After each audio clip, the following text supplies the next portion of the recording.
নমস্কার বন্ধুরা, ভালোবাসার রান্নাঘরে সবাইকে স্বাগত জানাই। আজ আমি বিরিয়ানি বা পরোটার সাথে খাওয়ার জন্য অসাধারণ একটি রায়তার রেসিপি বানাবো।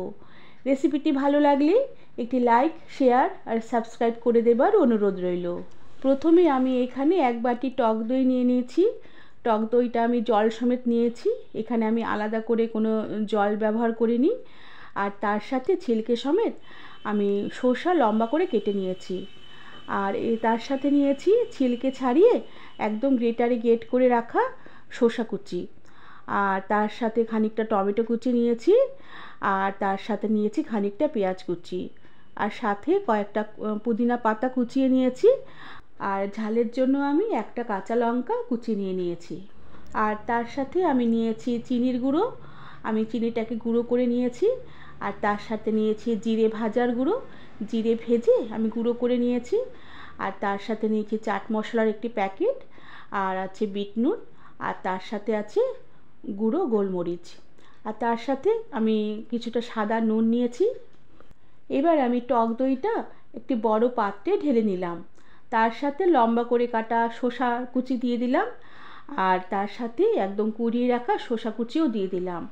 আর তার সাথে টমেটো কুচি দিলাম, পেঁয়াজ কুচি দিলাম, পুদিনা পাতা দিলাম, আর কাঁচা লঙ্কা কুচিও সাথে দিয়ে দিলাম। এরপর স্বাদ অনুযায়ী নুন দিয়ে দিলাম। আর তার সাথে বিট নুন দিলাম। বিট নুন এখানে দিতেই হবে, বিট নুন দিলে এই রায়তার স্বাদটা বেশ ভালো আসবে। তার সাথে দিলাম ভাজা জিরের গুঁড়ো, আর সাথে দিলাম গোলমরিচের গুঁড়ো। তার সাথে আমি খানিকটা চাট মশলা দিয়ে দিলাম। আর দিলাম বেশ খানিকটা চিনির গুঁড়ো। চিনির গুঁড়ো এখানে আমি প্রায় 2 থেকে 3 চামচের মতন দিয়েছি। দইটা টক, তাই চিনিটা এখানে স্বাদের ব্যালেন্সের জন্য দিতে হবে।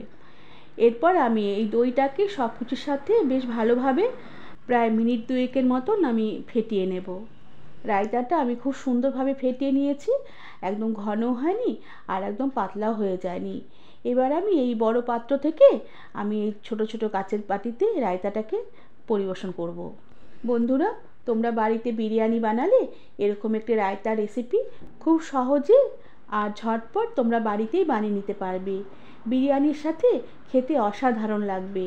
আর রেসিপিটি তোমাদের ভালো লাগলে একটি সাবস্ক্রাইব করে দেবে। আজ তাহলে আসি, পরে আবার একটি নতুন রেসিপি নিয়ে দেখা হবে। ধন্যবাদ বন্ধুরা।